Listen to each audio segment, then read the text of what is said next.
ஷேய் சூரியன் எப்பா நீதிமன்ற கோர்ட்டில் எல்லாம் 2ஆம் நம்பருக்கு பேர்வாதி இருக்குது, விவசாயத்துக்கு உள்ளது பேர்வாதி இருக்குது, கெட்டட பில்டிங்கு பேர்வாதி இருக்குது, அரசியல்வாதி 100க்கு 100 உள்ள வழக்காடுது, எல்லாம் 2 காலை பிளந்து போகிறான்ப்பா.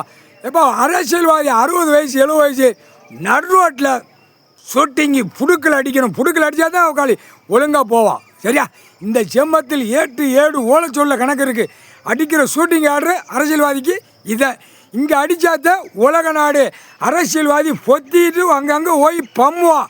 பம்மையில் இராணுவ வீரர்கள் 30 தரப்பட உலக நாடு வீரர்களுக்கு ஃப்ரீயாயிரும். நம்ம நாட்டுக்கு ஒன்றும் தூக்க மாட்டான். இங்கே தமிழ்நாட்டில் அரசியல்வாதியை முதல் அடி என்கவுண்டர் ஷூட்டிங்கு புடுக்கில் அடிக்க ஷூட்டிங் ஆர்டர் அடிக்க ஆணுக்கு பெண்ணுக்கு அடிக்க தன்னால் எல்லா நாடும் ஒதுங்கி ஒழுங்காக ஓடி போயிடுவான். விவசாயம் பண்ணுவோம் சொல்லி அந்த மாதிரி தான் வரும். அதான் எப்பா தமிழ்நாட்டில் 75% அழிச்சிட்டான்ப்பா. பூரா மில்லு தொழிற்சாலை கம்பெனிகளை போட்டு 2ஆம் நம்பராக போட்டு அழிச்சிட்டான். பூரா பூமியை பூரா கண்ணீர் வடிக்கி இராணுவ வீரர் 30 தரப்பட எல்லா படையும் காட்டுக்கோ. வானரப்படையை நீயே காலு மாநிலத்தில் நீ இருக்கிறவன் அமர்நாத் இலங்கை.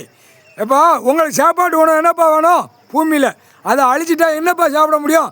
அழிச்சு வர அரசியல்வாதி கோர்ட்டில் நீதிமன்றத்தில் வழக்கு நிலுவையில் ஏகப்பட்டது இருக்குது.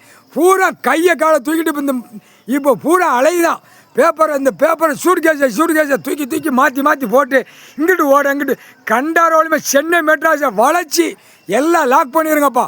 லாக் பண்ணி அள்ளி கடல் பகுதியில் போட்டு முடித்தவொடனே நிலநடுக்கம் வரும், புயல் வரும். அந்த நேரம் கண்டாரோலுமே மீனுக்கு இறையா தள்ளிடுவான். உள்ளே கொண்டு போய் மீன் நல்லா சாப்பிடும். கண்டாரோலும் பூமி அழிக்க வந்த மூட்டா குதிமனுங்க 3/4 சத்தியம்.